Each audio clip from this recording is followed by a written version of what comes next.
저는 60대 여자입니다. 여러분은 무자식이 상팔자라는 말을 어떻게 생각하세요? 저는 힘든 시절 저를 버틸 수 있게 한 존재가 아이들이라 제가 세상에서 가장 잘한 일이 제 아이들을 낳은 거라고 생각했던 엄마였는데요. 지금으로부터 5년 전 그렇게 살아온 제 인생을 후회했던 일이 있었어요. 저는 현재 아들과 연을 끊고 살고 있답니다. 부모로서 창피한 일이라고 생각해요. 하지만 제가 잘못 키운 아들이 저 때문에 인생을 망치는 꼴은 더는 볼 수가 없어서 그런 결정을 하게 됐는데요. 그래도 딸을 통해 가끔 아들 소식은 듣고 있어요. 물론 딸애가 제가 걱정할까 착한 거짓말을 하는지도 모르겠지만요. 그래도 듣기로 아들이 늦게나마 고생은 좀 할지언정 이젠 사람 구실을 하고 사는 듯합니다. 사람이 나이를 어느 정도 먹으면 의외로 좋은 게 참 많더군요. 물론 어느 정도 용기는 필요하지만 새로운 일에 도전할 수 있는 여유가 저는 참 좋네요. 그 여유가 가끔은 시간일 수도 돈일 수도 체력일 수도 있는데 한참 고생하던 때를 떠올리면 저는 제 인생에서 지금이 두 번째로 행복한 것 같아요. 왜 두 번째냐고요? 저에게도 빛나던 첫사랑이 있었거든요. 비록 절절한 그때 이루어지지 않아 서로 한 번의 이혼을 겪어서야 부부의 연을 맺었지만 저는 그 사람과 살던 20년이 가장 첫 번째로 행복했답니다. 살아온 세월이 많다 보니 그리 잘나지 못한 제 인생에도 사연이 참 많아요. 저는 지금 살고 있는 곳이 나고 자란 곳이에요. 그리고 저는 가난한 농가의 막내딸이었는데요. 위로 오빠가 4명이나 있어 막내라고 해도 딸이라는 이유로 언제나 뒷전으로 밀리곤 했었죠. 저 때는 모든 것이 아들 중심으로 돌아가는 그런 세상이었거든요. 가난할수록 아들에게 더 의지했으니까요. 그래서 저는 초등학교도 졸업하지 못했고 그래서 아이들을 낳고 아이들 학교에서 학기 초마다 내야 했던 서류에 저의 최종 학력을 물을 때면 저는 참 곤혹스러웠어요. 초졸도 아닌 제가 거기에 뭐라고 적어야 할지 저는 몰랐거든요. 그리고 아이들도 자기 잘못이 아닌데 그 서류를 낼 때마다 창피하다고 했는데 매년 겪는 치욕이자 수치였어요. 그래서인지 아들에는 어느 순간부터 아무도 확인 안 한다며 저의 최종 학력을 중졸로 적어내기 시작하더군요. 저는 말리지 않았어요. 오직 그게 스트레스면 그럴까 미안하기만 하더군요. 아이들 아빠와는 중매로 만났어요. 자동차 공장에 다니는 사람이었는데 저희 집에서는 그 정도 벌이도 안정적이고 저만 잘하면 편하게 살 수 있을 거라고 제 의사도 묻지 않고 저를 시집 보냈고 그러면서 친정은 있고 그 집 귀신이 되라고 하셨는데 말이 좋아 시집이지 부모님은 저를 버린 것과 다르지 않았어요. 그리고 한참이 지나고 외도를 하던 남편한테 들었는데요. 야, 너는 여기 시집 온 줄 알겠지만 사실 넌 팔려온 거야. 우리 부모님이 니네 집에 돈을 얼마나 줬는지 알아? 뭐 하나 잘난 것도 없는 무식한 너를 그렇게 비싸게 사왔으면 감사한 마음으로 살긴 할 것이지 어디서 마누라 행사를 하려 들어. 넌 내가 바람을 피든 화투를 치든 신경 끄라고. 알겠어? 뭐라고요? 지금 말 다 했어요? 그리고 말이 되는 소리를 해요. 내가 다는 말할 수 없지만 나 돈 때문에 여기 시집 온 거 아니에요. 아이고, 꼴에 자존심이 있어서 그렇게 못 믿겠으면 우리 어머니한테 가서 물어봐. 그럼 니네 아버지가 쓴 각서 보여주실 거야. 내용이 참 기가 막히지. 저는 믿고 싶지 않았지만 확인해야 했어요.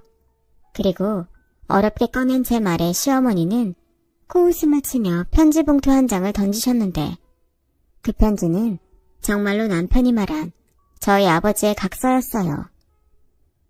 내용을 보니 딸을 시집 보내는 대신 집 한 채 값을 받아가면서 저와는 인연을 끊겠다고, 그러니 죽이든 살리든 알아서 해도 좋다고 적혀있더군요. 너무 큰 충격이었죠. 저도 그땐 자식을 낳은 부모였는데, 그래서 제 부모가 더 용서가 되지 않았어요. 그리고 충격받은 저를 보고 이 상황이 재밌다는 듯 웃으며 시어머니도 쐐기를 박듯 말씀하셨는데요. 알아서 좋을 것도 없는데 뭘 확인까지 하겠다고. 그런데 어쩌겠니? 이게 사실인데. 그러니까 넌 그냥 우리가 시키는 대로 해. 내가 말했잖아. 여기 온 이상 넌 친정 없다고. 이제 알았으면 우리한테 감사하고 희생하고 살아라. 알겠니? 그거였어요.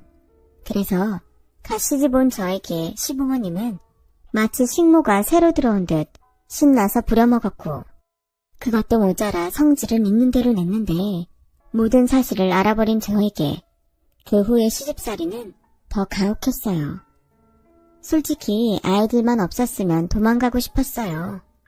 하지만 남편이 3대 독자라 제가 낳은 아들을 늘 시어머니가 끼고 계셨고, 게다가 저에겐 3살 터울로 낳은 딸이 있는데 계집애라는 이유로 차별받고 홀대를 당해야 했어요.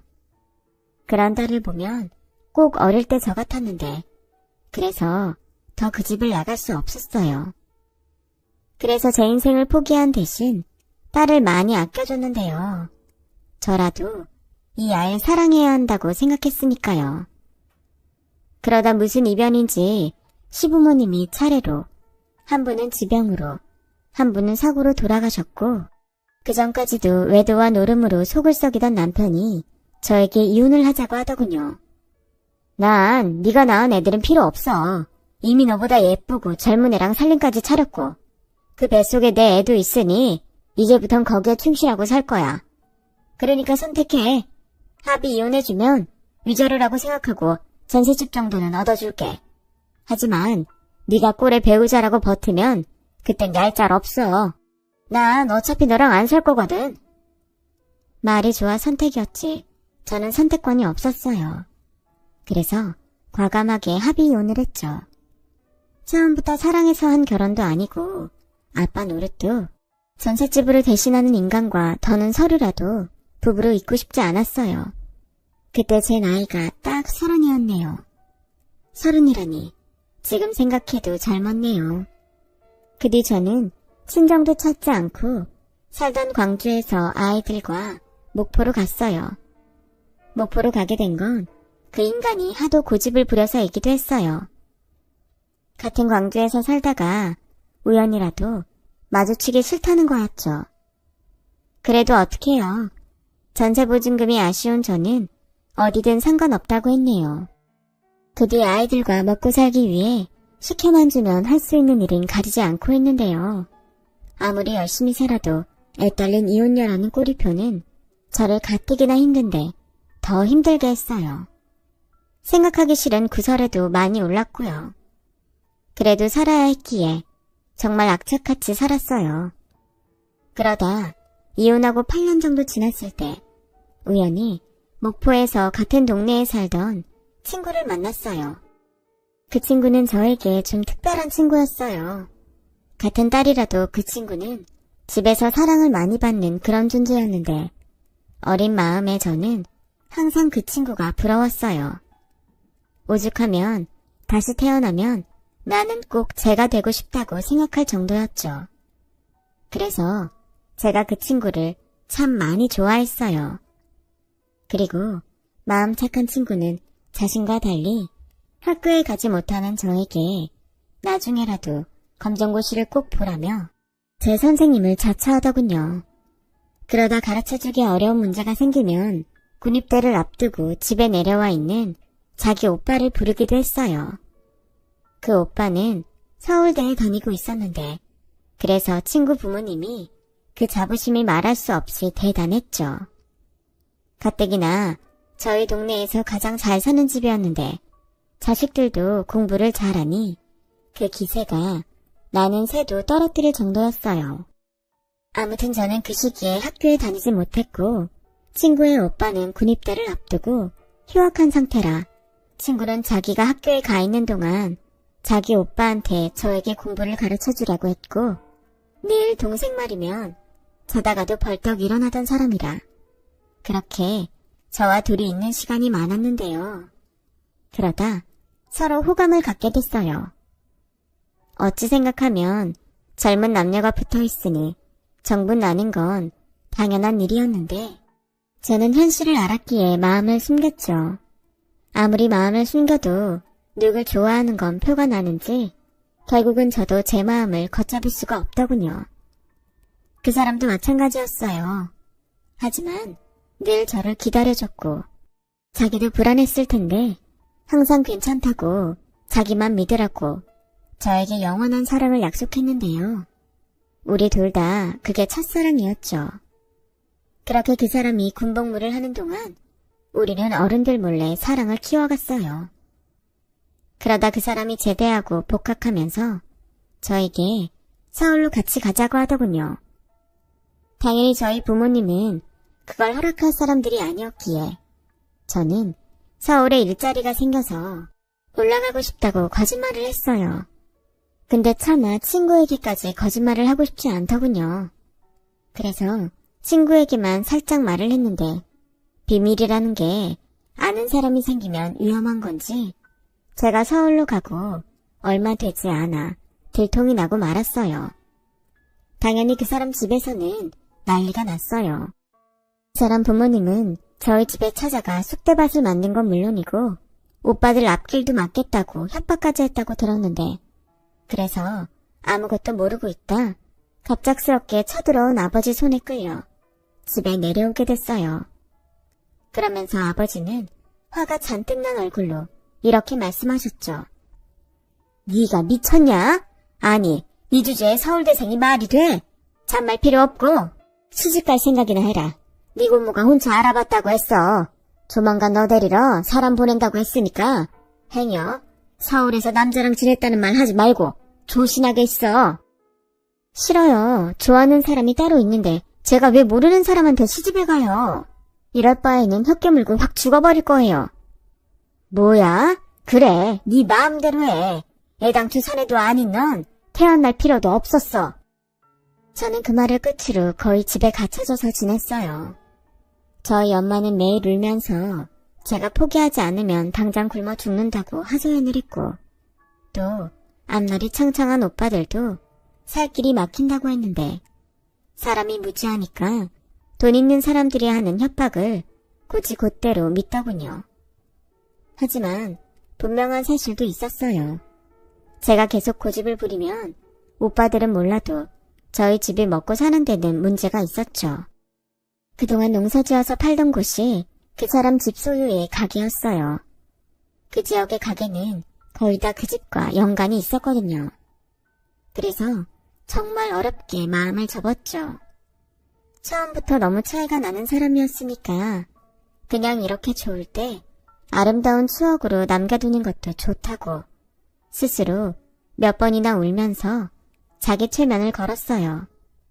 그래서인지 그런 인간 쓰레기랑 살면서 그 사람 생각을 참 많이도 했어요. 친구 말에 따르면 그 사람은 제가 결혼했다는 말에 충격을 받고 집에서 정해준 여자랑 결혼을 했다가 그래도 저를 잊지 못해 결국은 2년도 살지 못하고 헤어졌다고 하더군요. 경호가 그때는 내가 정말 미안했어. 난 우리 부모님이 그렇게까지 하실 거라는 건 몰랐어. 그냥 너랑 우리 오빠가 몰래 그렇게 지내는 게 안타까워서 얘기한 건데 그 일로 네가 시집까지 가게 됐으니 내가 우리 오빠 볼 면목이 없더라. 나 우리 오빠한테 엄청 미움받았어. 그랬니? 나도 살면서 솔직히 너 원망 많이 했어.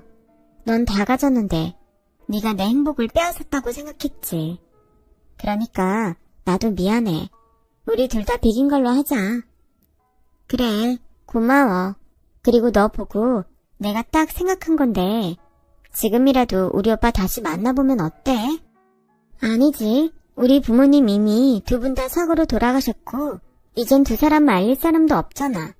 마침 둘 다 혼자이기도 하니까. 마침 우리 오빠도 사업 때문에 목포에 있어. 목포에? 그렇구나. 목포에 있었구나. 근데 난 싫어. 왜? 넌 우리 오빠 안 보고 싶어? 보고 싶지. 분명 지금도 멋있을 거잖아.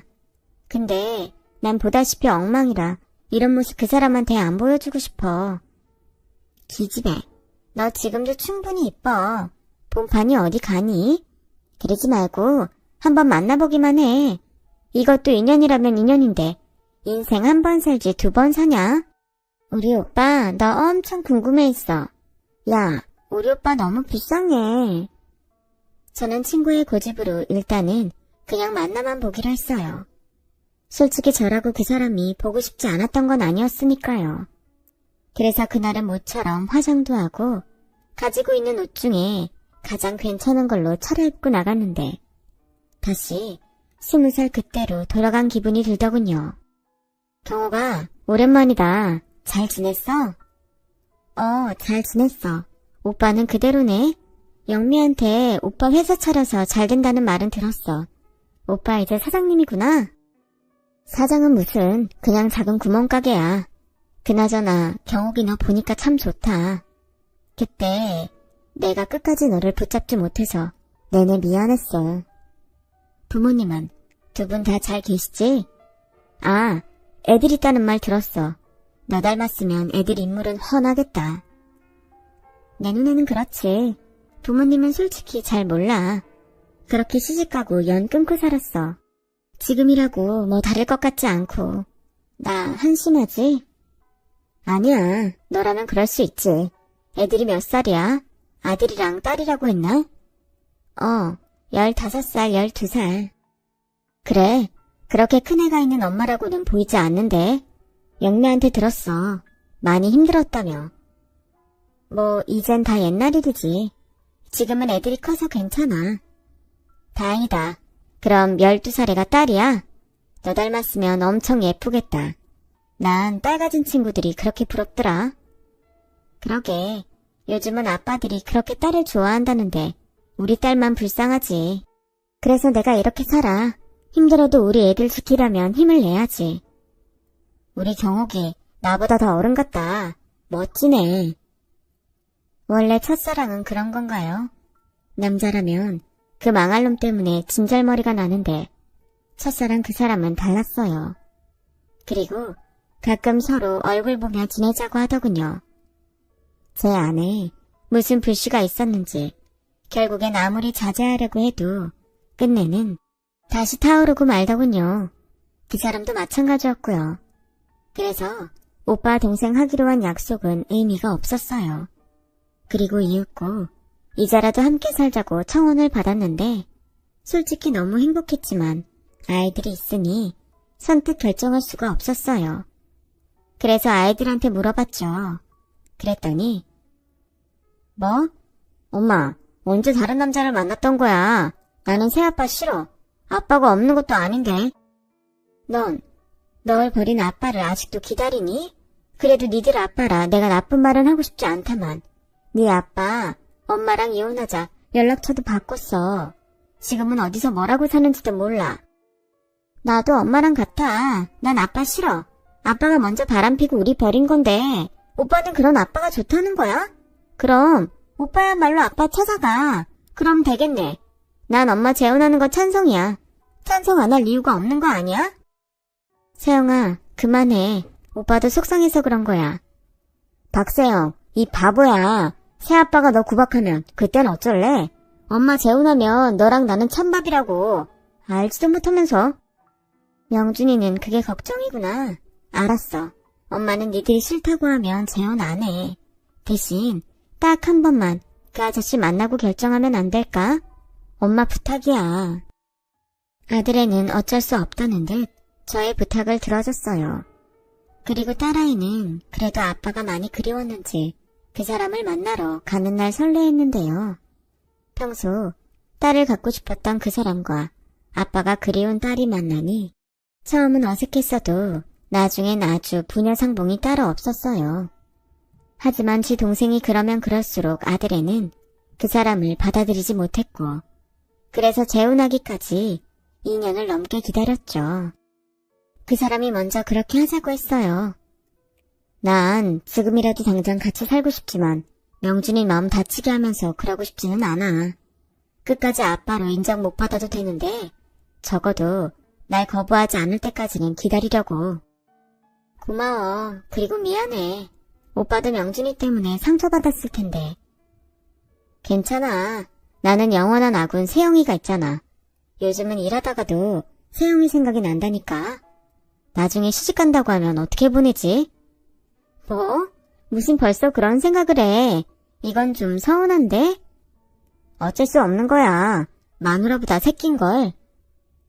참 한결같이 좋은 사람이었어요. 그리고 사춘기에 접어든 아들은 어느새 새아빠가 회사 사장이면 괜찮다고 생각했는지 결혼을 하든 말든 상관없다고 하더군요. 크면 클수록 점점 지 아빠를 닮아가는 것 같아 저는 그 마음 바뀔세라 제가 먼저 그 사람한테 결혼식도 필요 없으니 혼인신고만 하고 같이 살자고 했어요. 그 후 저는 더없이 행복한 20년을 보냈고 그야말로 그동안 힘들고 외롭고 서러웠던 지난날을 몇십 배로 보상받는 기분이었는데 사람이 너무 행복하면 누군가의 시샘을 받는 건지 어느 날 그 사람이 피를 토했어요. 정말 순식간에 일어난 일이었는데 반응을 보니 그 사람은 처음도 아닌 것 같더군요. 하지만 저는 너무 놀랐기에 당장 병원에 가자고 했어요. 그랬더니 그 사람이 그러더군요. 여보, 진정해. 많이 놀랐지? 그게 사실은 나 재작년에 폐암 선고받았어. 당신 몰래 수술도 받았는데 얼마 전에 재발이 됐다고 하더라고. 이젠 항암을 하자고 해서 당신한테 말해야겠다고 생각했는데 이렇게 말하게 되네. 미안해. 뭐? 아니, 어떻게 그런 큰일을 나한테 말을 안 할 수 있어? 나한테 말도 하지 않고 수술 받았다고? 왜? 자기가 마누라가 없어, 가족이 없어? 있지. 너무 소중해서 깨질까봐 벌벌하는 그런 마누라랑 가족이 있지. 그래서 말 안 한 거야. 암 환자 말고 난 끝까지 당신한테 남자이고 싶으니까. 서울대생도 멍청하네. 아니 그런 상황에 그런 생각을 했어. 당신이 이럴까봐 어떻게든 혼자 이겨내려고 했지. 근데 나 괜찮아. 항암 잘 받으면 아무리 재발이라도 완치될 수 있대. 이제 우리 애들 다 시집 장가가서 이제야 우리 둘이 알콩달콩 깨먹고 살 일만 남았는데 내가 이렇게 죽을 것 같아? 그런 말 하지 마. 당신이 죽긴 왜 죽어? 그러니까 난 살 거야. 그러니까 여보 절대 걱정하지 마. 오빠 믿지? 그 사람은 어떻게든 저의 마음을 진정시키려 노력했어요. 그래서 투병 중에도 힘든 내색 한번 하지 않는 사람이었는데 평생은 그런 그 사람의 마음을 알아주지 않더군요. 그렇게 3년을 힘든 투병 생활을 했어요. 고비도 여러 번 넘겼고 회복돼서 희망을 품기도 하며 서서히 사람을 지치게 하더군요. 그러던 어느 날 그 사람이 힘겹게 이런 말을 했어요. 내가 만약에, 정말 만약인데 당신보다 먼저 가야 한다면 내가 미리 다 준비했으니까 걱정 말고 변호사 말대로 해. 그런 말 하지 마. 지금까지 잘 버텼으면서 당신은 젊으니까 금방 괜찮아질 수 있어. 자꾸 그러면 나 화낸다. 만약이라고 했잖아. 우리 여보 화내면 진짜 무서운데. 그냥 미리 말해두는 거야. 근데 여보, 나 좀 졸리다. 그러니까 당신이 내 손 잡아줘. 당신이 꼭 잡고 자면 꿈에서도 당신이랑 같이 있을 것 같아. 저는 냉큼 그 사람의 손을 잡았어요. 그리고 그게 그 사람의 마지막이라는 것도 알아차리지 못한 채 고이 잠든 그 사람 곁에서 저도 단꿈을 꾸었네요. 잘 가라고, 그동안 너무 행복했다고, 제 마음도 전하지 못한 채 저는 그 사람을 그렇게 보내야 했어요. 그리고 남편은 먼 길을 혼자 가면서 저에게 회사 정리한 큰 돈을 남겼는데 그건 남편의 장례가 끝나고 며칠 지난 뒤 변호사를 통해 알 수 있었죠. 돈이라는 게 그렇더라고요. 처음 보는 큰 액수라 그런지 실감이 나지 않았어요. 저는 남편의 동생인 영미를 찾아가 이 사실을 알렸어요. 사실 저보다도 친동생인 영미가 그 돈에 권리가 있다고 생각해서였죠. 그런데 으이그 착해 빠져서는 우리 오빠가 그래서 널 그렇게 좋아했나 보다. 나도 이미 변호사 통해서 받았어. 설마 우리 오빠가 하나밖에 없는 동생도 안 챙겼을까봐? 액수는 자존심 상해서 안 알려줄 거야. 어차피 오빠 생각나서 쓸 수도 없는 돈. 그러니까 오지랖 넓게 내 생각하지 말고 새언니 너 가지세요. 지금 말은 안 해도 엄청 힘들잖아. 눈에 슬픔이 가득해서. 이리 와. 나라도 안아줄게. 저는 시누이이자 친구인 품에서 한참을 울었어요. 그만큼 울면 이제는 눈물이 마를 때도 됐는데 눈물은 한번 터지면 걷잡을 수가 없었죠. 그리고 영미말처럼 저도 남편이 남겨준 돈을 차마 쓸 수 없었어요. 그래서 통장에 고이 넣어만 두고 있었죠. 그렇게 거진 1년을 남편의 빈자리를 그리워하며 두문 분출하고 살다 보니 어느새 살도 몰라보게 빠졌고 혼자 지내다 보니 마음이 외롭고 힘들어진 그때 생전 잘 오지도 않던 아들 내외가 저를 찾아왔어요. 딸에게 제 얘기를 듣고 걱정돼서 왔다며 지 차와 이제 막 돌이 지난 손주를 데리고 왔는데 솔직히 반갑더라고요. 집에 모처럼 사람이 많으니 온기가 느껴지는데 저도 할머니라고 손주를 보니 자꾸만 웃음이 나는 게 모처럼 행복했어요. 그리고 아들이 오래 고민을 했다며 이런 제안을 했는데요. 엄마, 여기 집 정리하고 서울에 우리랑 같이 지내요. 아저씨 돌아가신 지도 벌써 1년이나 지났는데 엄마 모습 보니까 이러다 엄마도 큰일 날 것 같아요. 됐어. 엄마는 괜찮아. 마음만 받을게. 엄마, 그러지 말고 내가 하자는 대로 해요. 내가 장남인데 여기 엄마 혼자 계시는 게 편하겠어요. 안 그래도 언제고 엄마 모셔야지 생각은 하고 있었어요. 근데 세영이가 엄마가 요즘 힘들다고 해서 그날을 좀 당길까 하는 거예요. 벌써 이 사람이랑 얘기도 끝났어요. 이 말이 맞아요, 어머니. 저 때문이시라면 저야 어머님이 와주셨으면 해요. 사실 요즘 애 보랴 집안일 하랴 이 사람 가게 일 도우랴 제가 너무 힘들거든요. 어머님이 저 좀 도와주시면 안 될까요? 저는 친정도 멀어서 도움 청할 수도 없는 거 어머님도 잘 아시잖아요. 엄마, 사실은 우리가 엄마 도움이 필요해요. 지금 가게가 정말 잘 되는데 물 들어올 때 노저울 했다고 이참에 가게를 넓히려고요. 마침 우리 전세 계약도 끝내서 이사도 해야 하고 겸사겸사 여기 집 팔면 작더라도 아파트 정도는 살 수 있으니까. 엄마도 뉴스 봐서 알죠? 서울 집값 무섭게 오르고 있잖아요. 이왕 살 집이면 지금은 하루라도 빨리 사는 게 이득이에요. 막말로 엄마 계속 여기 있어봤자 아저씨 생각만 더 나지. 그러다가 쓰러지기라도 해봐. 그럼 나랑 세영이는 다 서울에 있는데 그땐 어쩌려고. 그러지 말고 이번엔 아들 말 들어요. 나도 아들 노릇하라고 하는 건데 우리랑 같이 살면 맨날 우진이 크는 것도 옆에서 다 볼 수 있는데 세상에 나 같은 아들이 어디 있나? 어머니, 저도 이렇게 부탁드릴게요. 아무리 자식이 예뻐도 너무 힘들어요. 제가 잘할 테니까 저희랑 같이 사세요. 네? 솔직히 그때 아들 내외가 돈 때문에 저를 찾아왔다는 건 저는 모르지 않았어요. 하지만 1년 동안 혼자 있으면서 저도 마음이 많이 약해졌는지 눈앞에서 방실방실 웃는 손자 얼굴에 저는 아들의 제안을 받아들였고 그렇게 남편과 둘이 살던 목포 아파트를 팔아 아들이 서울에 있는 30평대 아파트를 사는데 보탰는데요. 돈도 돈이지만 아들 내외와 손주랑 함께 지낼 수 있다고 생각하니 허전했던 마음이 채워지는 그런 기분이 들었어요. 그렇게 저는 아들 내외와 함께 살게 됐죠. 제 돈이 아들 돈보다 많이 들어간 아파트지만 아들 명의로 해주면서 저도 엄마 노릇을 한다고 생각했네요. 가뜩이나 가장으로 힘들 텐데 지 이름으로 아파트라도 있으면 심적으로 의지가 되지 않을까 싶은 마음이었죠.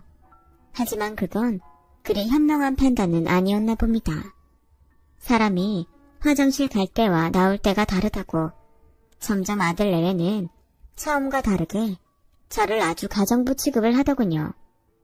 늘 핑계는 가게 일로 바쁘고 피곤하다는 게 이유였어요.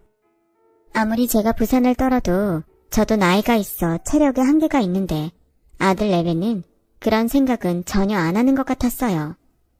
엄마, 아파트 단지만 돌아도 요즘 손주 손녀 보는 할머니가 얼마나 많은지 아세요? 다른 집은 둘 셋도 보신다는데 우리는 양반이지. 게다가 엄마는 다른 노인들보다 젊으시잖아요.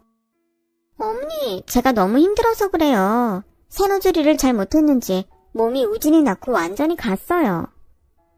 저는 할 말이 없더군요. 그래도 어쩌겠어요. 제 자식이고 제 손자인데 그냥 제가 참자 싶었어요. 그런데 그렇게 떠넘겼으면 말이라도 하지 말던가.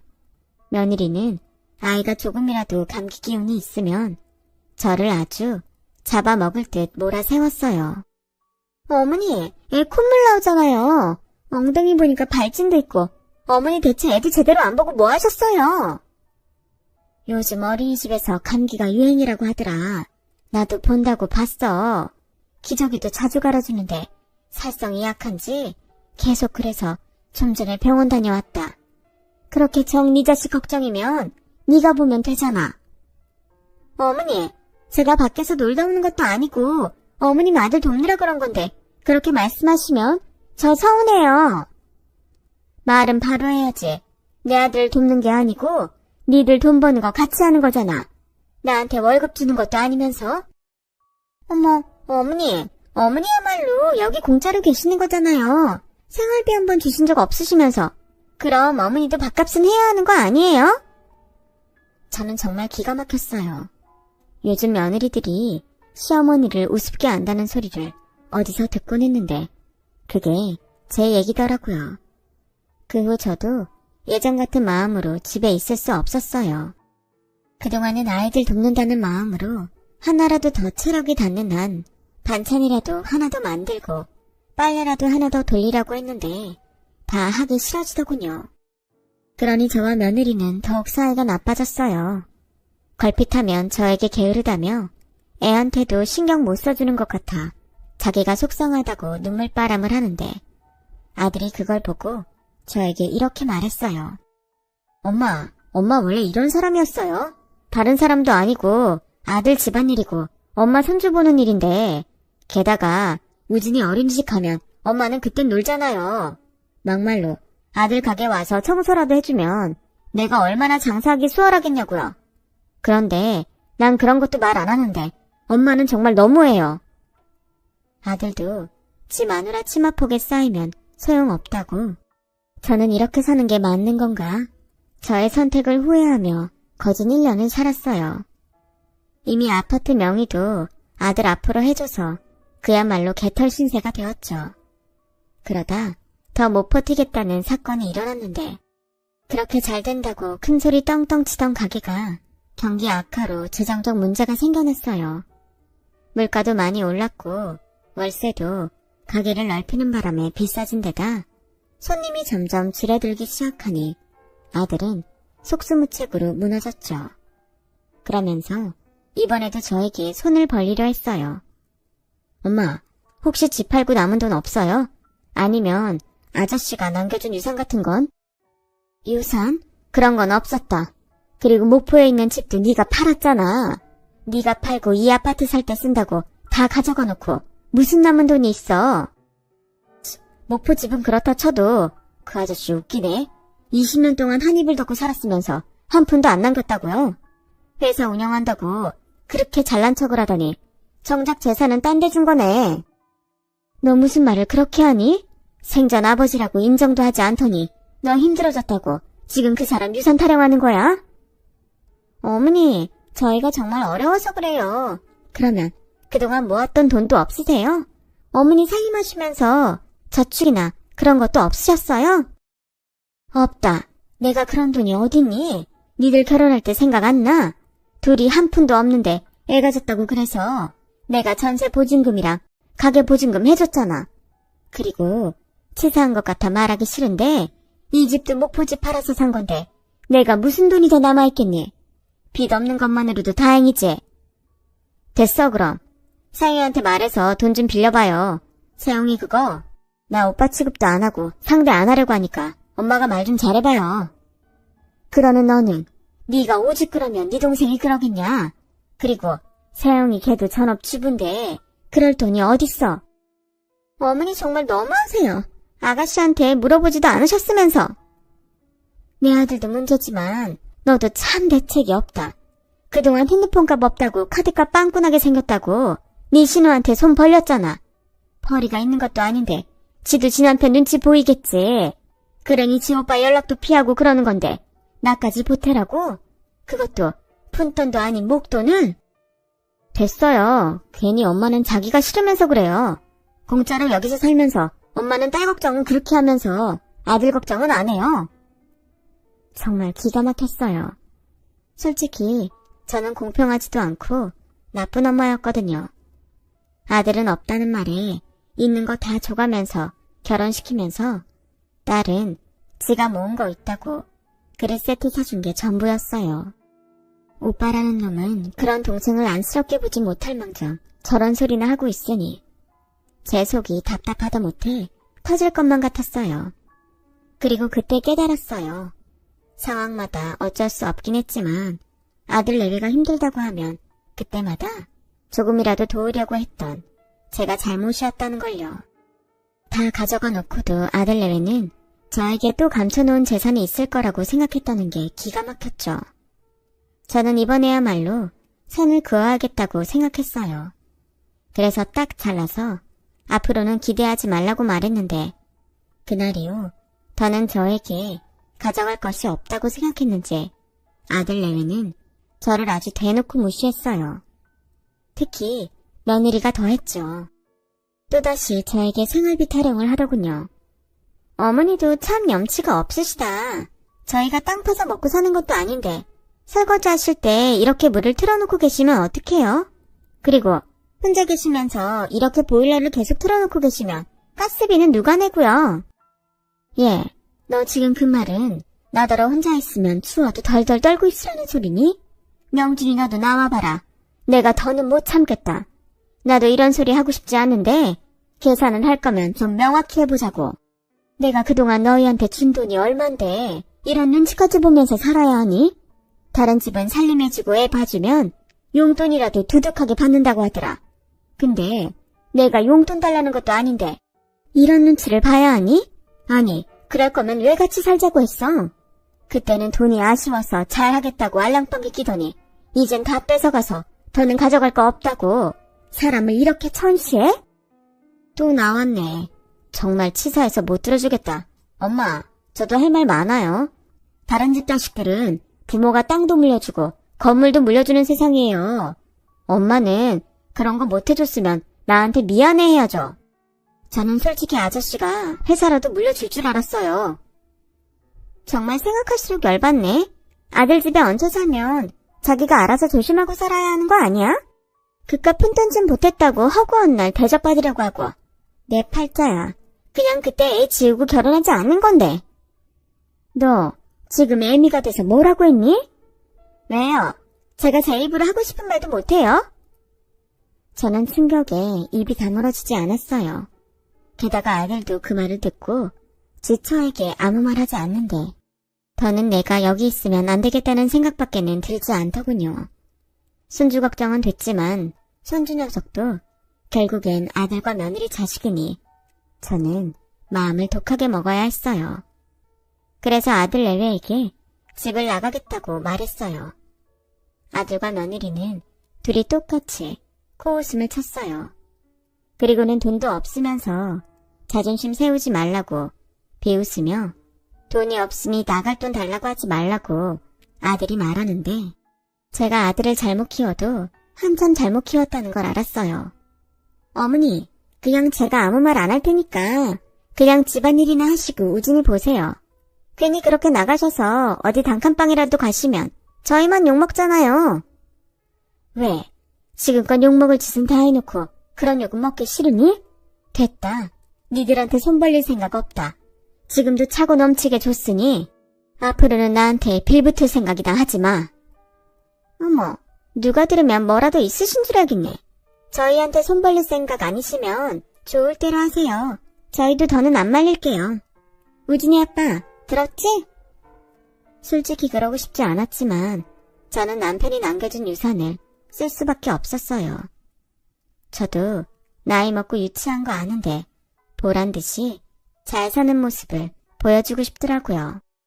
그리고 남편이라면 당연히 제가 그러길 바랄 거라는 생각에 우선은 딸에게 가서 의논을 하기로 했는데요. 딸은 이왕이면 자기 동네 근처로 와서 살았으면 좋겠다고 했어요.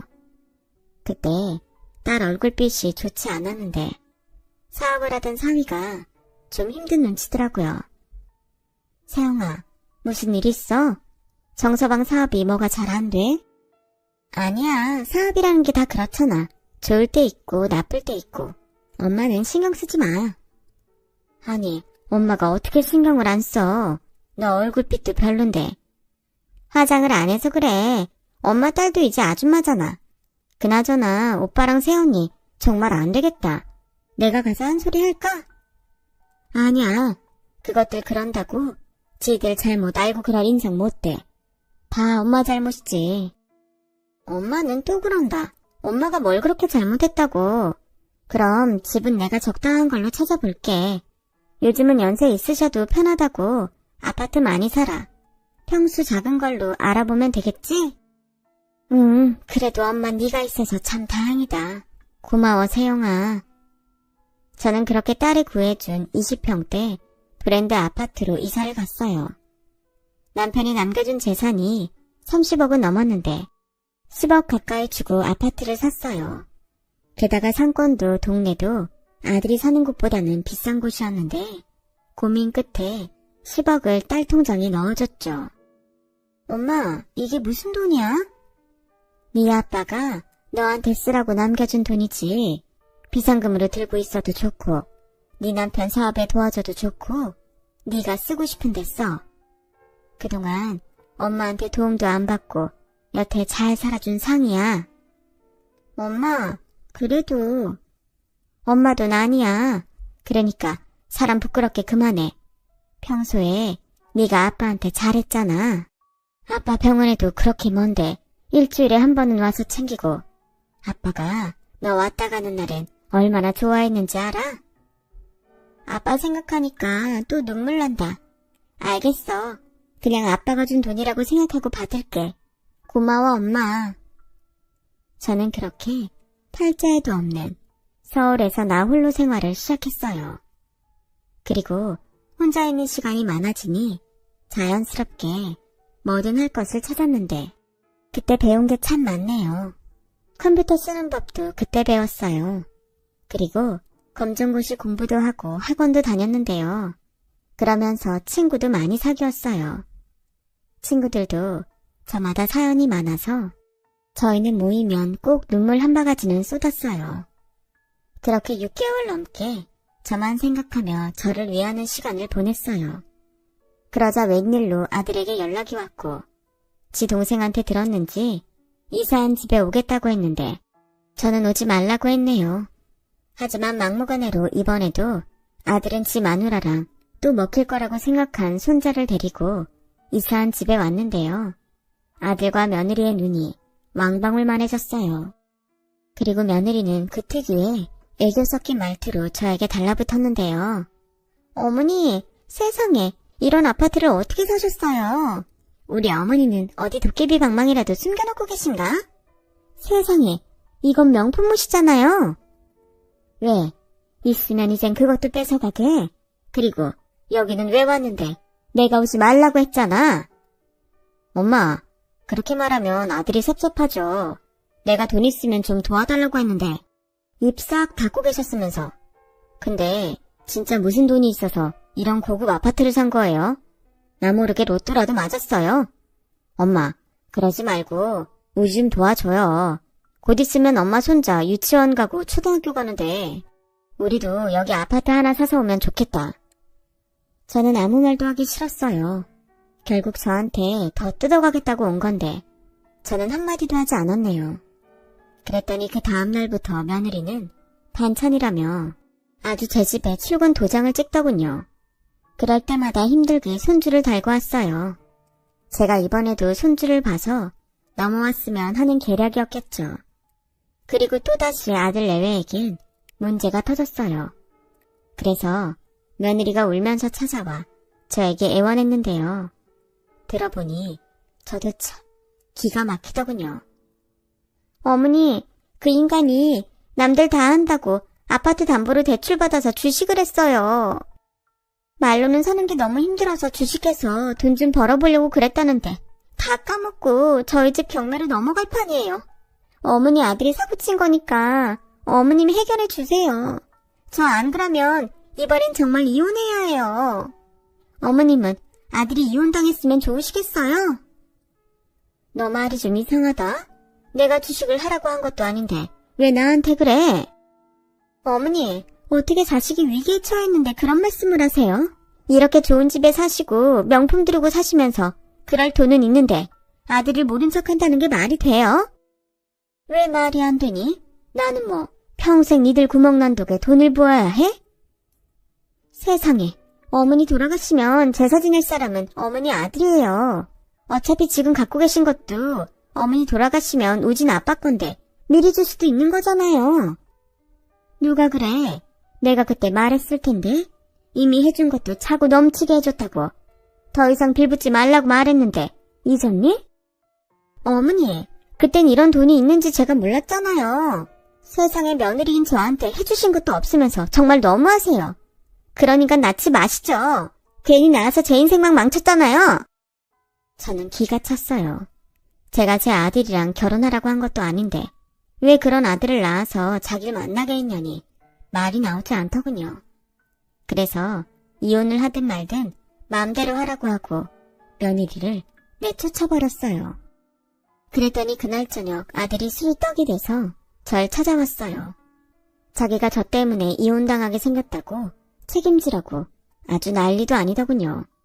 그러면서 또 한 번 어처구니 없는 말을 했어요. 내가 여기 오기 전에 이 집 시세를 부동산에 물어봤거든요. 그랬더니 14억 정도 된다고 하대요. 얘기 길게 하지 않을게요. 정말 마지막이라고 생각하고 이 집 팔아서 저 주세요. 그러면 앞으로는 엄마한테 손 안 벌리고 없는 자식으로 살게요. 뭐? 이젠 하다하다 그런 말까지 하니? 나는 왜 매번 널 도와야 해? 자식이라서? 내가 널 낳은 게 네 처말대로 잘못인 거니? 난 여기 팔 생각 전혀 없다.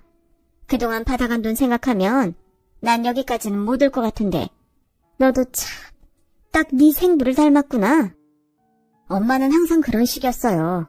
아저씨랑 아빠 비교하면서 날 아빠랑 똑같다고 그런 식으로 말했잖아요. 그래서 난 이렇게밖에는 못 살았어요. 그래서 걸핏하면 누구 패서 합의하게 하고 사업한다고 돈 거덜내고 그랬니? 그때마다 그거 막아준 게 누군데? 네 친부도 아니고 그 사람이었어. 근데 너 고맙다고 말해본 적 있어? 엄마랑 사는데 엄마 아들한테 그 정도는 해줄 수 있는 거죠. 솔직히 말씀하세요. 아저씨한테 받은 유산 있는 거죠? 아무리 머리를 굴려도 그것밖에는 없어요. 그럼 서류상 자식인 나도 지분이 있잖아요. 그렇게 말로는 친자식이라고 하더니 회사도 안 물려주고 유산도 없다고요? 당장 나가. 다른 건 다 참아도 그 사람한테 네가 뭐라고 하는 건 나 안 참는다. 살아생전 네가 아들 노릇한 게 뭐가 있다고 뭘 바래 바라긴. 네 말대로 친자식도 아니잖아. 네가 무슨 권리가 있어. 아빠라고 부른 적도 없으면서. 그건 너 똑똑히 들어. 내가 마음 독하게 먹었으면 너 그때 내가 네 친아버지 수소문해서 보낼 수 있었어. 너도 네 친아버지 어떤 인간인지 알지? 그러니 이젠 더는 나 찾아오지 마. 난 네 집에서 다 두고 나올 때 네 엄마 역할도 다 두고 나왔다. 난 이제 네가 망하든 이혼을 하든 상관없다. 네 인생이잖아. 나는 내 인생을 살 거야. 그러세요 그럼. 저는 이대로 한강에 가서 뛰어내려야겠네요. 뉴스로 아들 소식 보시면 되겠네요. 그래, 내가 꼭 챙겨보마. 아들은 눈에 실핏줄이 다 터질 것 같은 얼굴로 저를 노려보다 포기하고 돌아갔어요. 그리고 몇 달은 잠잠하다 싶었는데 한 번은 아들한테 전화가 계속 오더군요. 저는 받지 않았어요. 그러자 핸드폰 번호를 바꿔서 전화를 했어요. 엄마, 저 이번에 진짜 이혼당하고 길거리에 나앉게 생겼어요. 엄마, 한 번만 살려주세요. 엄마 아들 이번엔 정말로 죽게 생겼다고요. 제가 미우시면 우진이 생각해서라도 좀 도와주시면 안 돼요? 엄마 돈 있잖아요. 정말 지긋지긋하다. 이젠 제발 정신 좀 차려라. 난 널 도와줄 능력이 없대도.